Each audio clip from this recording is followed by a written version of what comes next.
जय गुरुदेव, जय गायत्री माता। आगे गुरुदेव जी प्रज्ञा पुराण में लिखते हैं कि कालिदास एक गया बीता व्यक्ति था। बुद्धि की दृष्टि से शून्य एवं काला कुरूप जिस डाल पर बैठा था उसी को काट रहा था। जंगल में उसे इस प्रकार बैठे देख राजा राज्य सभा से विद्वोत्मा अपमानित पंडितों ने उस विदुषी को शास्त्रार्थ में हराने व उसी से विवाह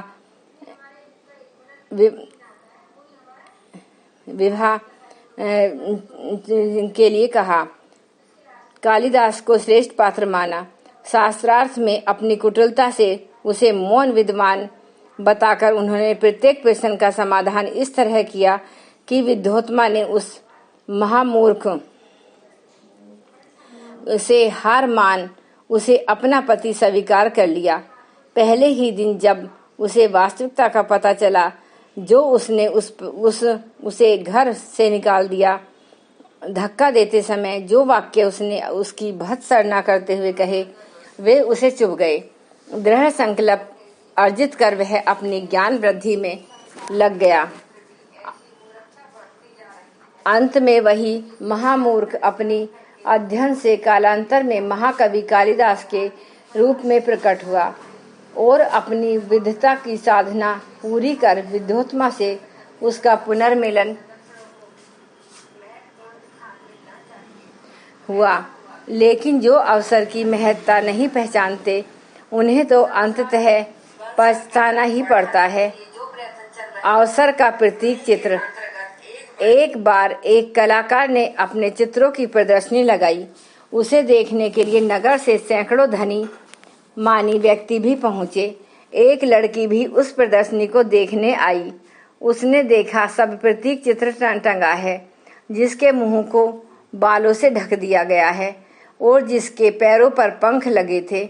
चित्र के नीचे बड़े अक्षरों में लिखा था अवसर। चित्र कुछ भद्दा सा था, इसलिए लोग उस पर उपेक्षित दृष्टि डालते और आगे बढ़ जाते।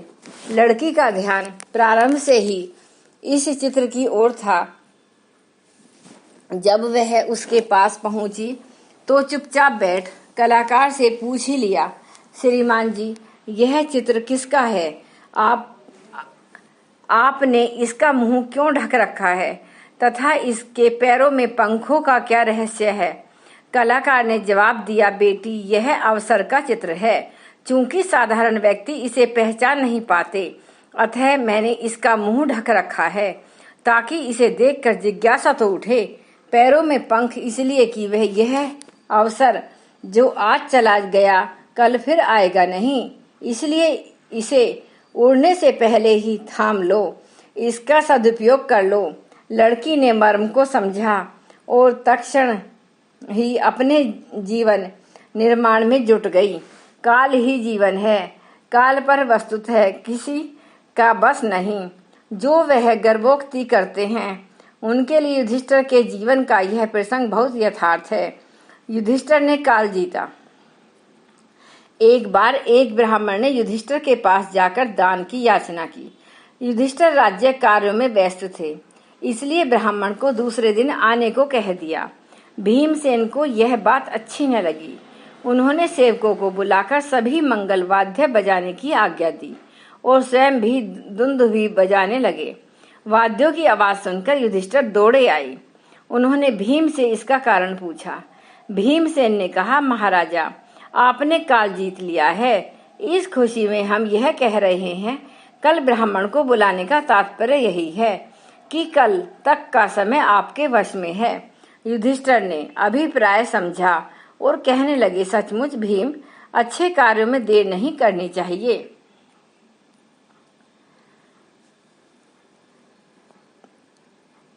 प्रत्यक्ष देवता नूनम जीवन यतु दृश्यते देवना ग्रूपम च ते तदारा धन्यन्ति तु ते सिद्धिका प्रापुवन्तु युच्य उपलब्धो शनै शनै दुरुपयुज्यते ये न नरे निगृह्णन्ति सवागतिम आत्महंतारम इव च दुर्गति प्राप्तवन्ति ते नहि तानम कश्चिदिन्योऽपि समृद्धतम भवेत् प्रभु। जीवन प्रत्यक्ष देवता है। वह ईश्वरीय अनुकंपा का दृश्यमान स्वरूप है। जो इसकी आराधना करते हैं, उपलब्धियों का सदुपयोग करते हैं, उन्हें अधिक मात्रा में उच्च स्तरीय उपलब्धियां धीरे धीरे मिलती जाती हैं। दुरुपयोग करने वाले अपने पैरों आप कुल्हाड़ी मारते हैं और आत्महत्यारों की तरह दुर्गति का दुख भोगते हैं। उनका उद्धार कोई नहीं कर सकता। जीवन को महज उपहार मानकर चलने वाले उसके साथ खेलते ही हैं। यदि उसे देवता मानकर चलाते तो प्रभु की कृपा का ऐसा दुरुपयोग न होता। और देवताओं की तो मनुष्य अभ्यर्थना याचना अपनी कामना पूर्ति के लिए करते रहते हैं, पर कभी आत्मदेव पर ध्यान नहीं देते।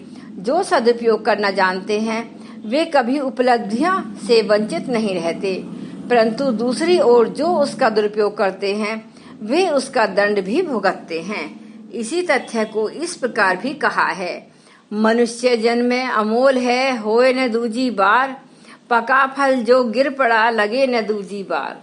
पर इस अनमोल मानुष काया का उपयोग कितने कर पाते हैं, यह विचारणीय है। पारस लोहे से न छुला सके। एक व्यक्ति को महात्मा जी के आशीर्वाद से 7 दिन के लिए पारस पत्थर तो मिल गया, पर अब वह व्यक्ति सस्ते लोहे की तलाश में शहर शहर भटकने लगा। एक जगह नहीं मिला तो दूसरी जगह दौड़ा। आत्मा बलंबन जन्य विभूतियां उसे संतोष तृप्ति देती है। उनकी तुलना में उसे सारा वैभव अर्थहीन नजर आता है। चंदन कोयला बनाया। एक राजा वन भ्रमण को गया। रास्ता भूल जाने पर भूख प्यास से पीड़ित वह एक वनवासी की झोपड़ी पर पहुंचा। समय पर मिले रूखे सूखे आतिथ्य ने उसे इस कर दिया। चलते समय उसने उस वनवासी से कहा, हम इस राज्य के शासक हैं। तुम्हारी सज्जनता से प्रभावित होकर चंदन का एक बाग तुम्हें देते हैं। तुम्हारे शेष जीवन आनंद से बीतेगा। चंदन का वन तो उसे मिल गया, पर चंदन का क्या महत्व और उससे किस प्रकार का लाभ उठाया जा सकता है, इसकी जानकारी न होने से वनवासी चंदन के वृक्ष काटकर उनका कोयला बनाकर नगर में बेचने लगा। इस प्रकार किसी तरह उसके गुजारे की व्यवस्था बन गई। धीरे धीरे सभी वृक्ष समाप्त हो गए। एक अंतिम पेड़ बचा। वर्षा होने के कारण कोयला न बना सका, तो उसने लकड़ी बेचने का निश्चय किया। लकड़ी का गट्ठा लेकर जब बाजार में पहुंचा तो सुगंध से प्रभावित लोगों ने कहा, उसका भारी मूल्य चुकाया। आश्चर्यचकित वनवासी ने इसका कारण पूछा तो लोगों ने कहा, यह चंदन काष्ठ है, बहुत मूल्यवान है। यदि तुम्हारे पास ऐसी ही लकड़ी हो तो उसका प्रचुर मूल्य प्राप्त कर सकते हो। वनवासी अपनी नासमझी पर पश्चाताप करने लगा कि उसने इतना बड़ा बहुमूल्य चंदन वन कोयले बनाकर कोड़ी मोल बेच दिया। पछताते हुए नासमझ को सांत्वना देते हुए एक विचारशील व्यक्ति ने कहा, मित्र पछताओ मत, यह सारी दुनिया तुम्हारी ही तरह नासमझ है। जीवन का एक एक क्षण बहुमूल्य है, पर लोग उसे वासना और तृष्णाओं के बदले कोड़ी मोल में गंवाते हैं। तुम्हारे पास जो एक वृक्ष बचा है उसी का सदुपयोग कर लो, तो काम कम नहीं, बहुत गंवा कर भी अंत में यदि कोई मनुष्य संभल जाता है तो वह बुद्धिमान ही माना जाता है। अनुपात उनका ही अधिक होता है जो सब कुछ समाप्त होने पर होश में आते हैं। मनुष्य शरीर मिलने के बाद बिरले ही ऐसे होते हैं जो उसकी अभ्यर्थना स्तवन देवता की तरह करते हैं, लेकिन जो करते हैं वे उस अक्षय आनंद को भी प्राप्त करते हैं जो मानव की अनमोल निधि है। जीवन वीणा बजे तो ही सार्थक। मान्यवर के जिस प्रकोष्ठ में भगवान सुब्रह्मण्यम की मूर्ति थी, उसी के सामने वाले भाग में एक सुंदर वीणा रखी हुई थी। मंदिर में कई लोग तो वीणा के दर्शन कर लेते और चले जाते, कुछ ऐसे उसे बजाने की इच्छा करते।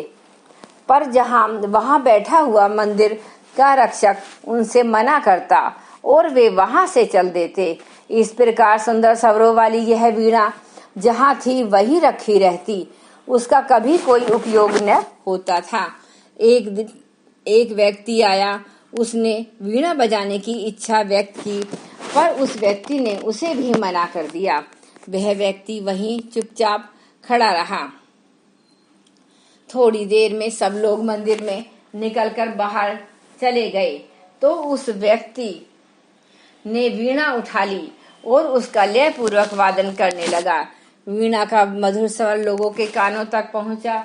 जो लोग पीछे लौटने लगे और उस मधुर संगीत का रसास्वादन करने लगे।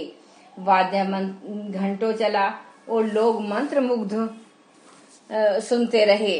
जब वह बंद हुआ तब भी लोग ईश्वरीय आनंद की अनुभूति करते रहे। लोगों ने कहा, आज वीणा सार्थक हो गई है। भावार्थ यह है कि भगवान काया तो सबको देता है, पर कुछ लोग अज्ञानवश व कुछ अभिमानवश इस वीणा रूपी यंत्र को सदुपयोग नहीं कर पाते।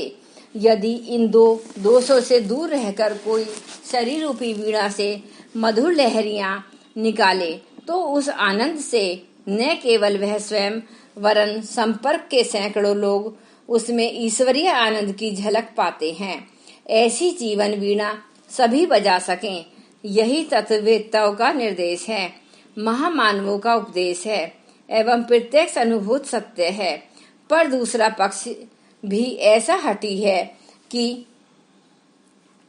उस पर काबू पाना, अंत की दुष्प्रवृत्तियों से संघर्ष कर जीवन रूपी मणि का उपयोग कर पाना हर किसी के लिए संभव नहीं हो पाता। सूर्यकांत मणि का उपयोग। महात्मा के पास सूर्यकांत मणि थी।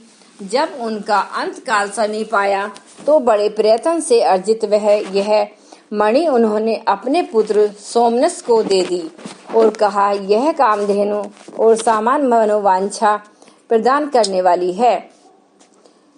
इससे तुम्हारी सब आकांक्षाएं, आवश्यकताएं सहज में ही पूर्ण हो सकेंगी और तुम्हें कभी किसी चीज का अभाव नहीं हो सकेगा। सोमनस ने मणि तो ले ली, पर पिता के उपदेशों पर कुछ ध्यान नहीं दिया। रात्रि के समय दीपक के स्थान पर वह उसका उपयोग करने लगा।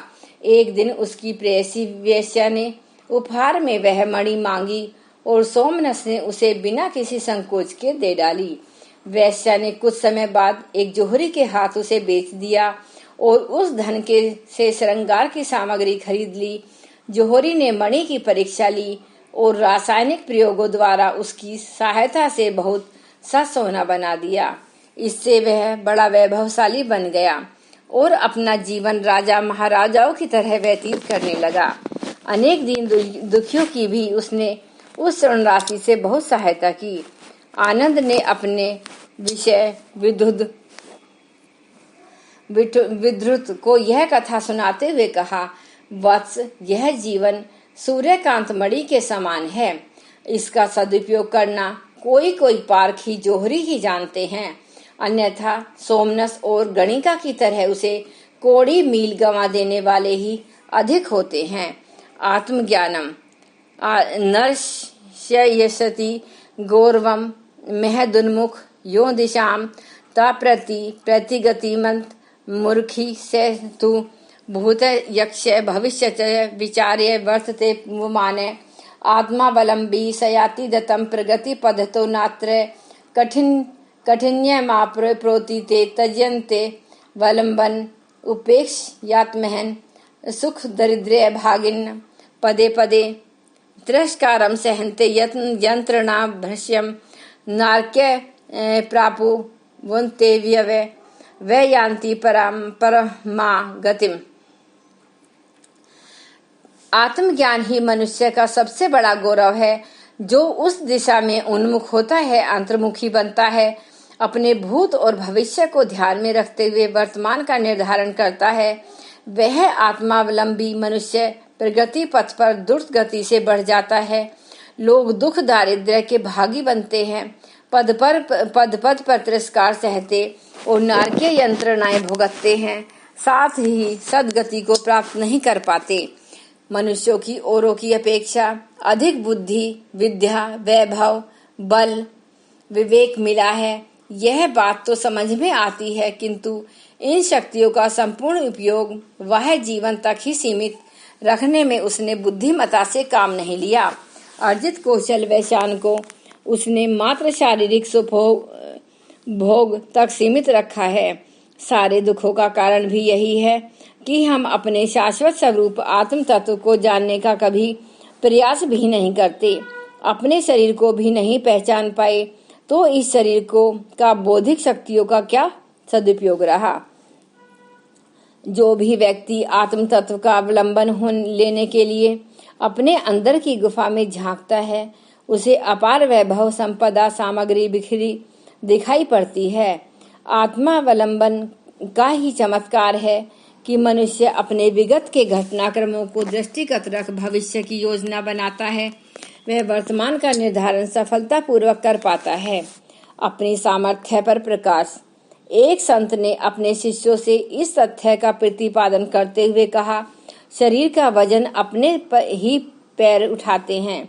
यदि पैर असमर्थ हो तो खड़ा होना या चल फिर सकना भी कठिन है। भोजन पचाने का काम अपना ही पेट करता है। यदि पाचन प्रणाली बिगड़ जाए तो दूसरों के पेट से अपना भोजन पचा लेने का काम संभव न हो सकेगा। विद्या प्राप्त करने के लिए स्वयं ही पढ़ना पड़ता है। अपने ही पुण्य पाप से मनुष्य सुख दुख प्राप्त करता है।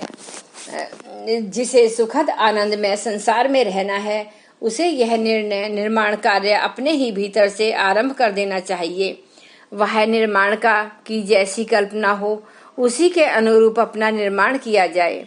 आत्मावलंबन किस प्रकार सफलता का पथ प्रशस्त करता है, इस संबंध में एक बार रामकृष्ण परमहंस ने शिष्य गणों को एक कथा सुनाई। बढ़ता चल। एक लकड़हारा जंगल से लकड़ी काटकर किसी प्रकार दुख और कष्ट सहते हुए अपने दिन व्यतीत करता था। आज के लिए बस इतना। ओम भूर्भुवः स्वः तत्सवितुर्वरेण्यं भर्गो देवस्य धीमहि धियो यो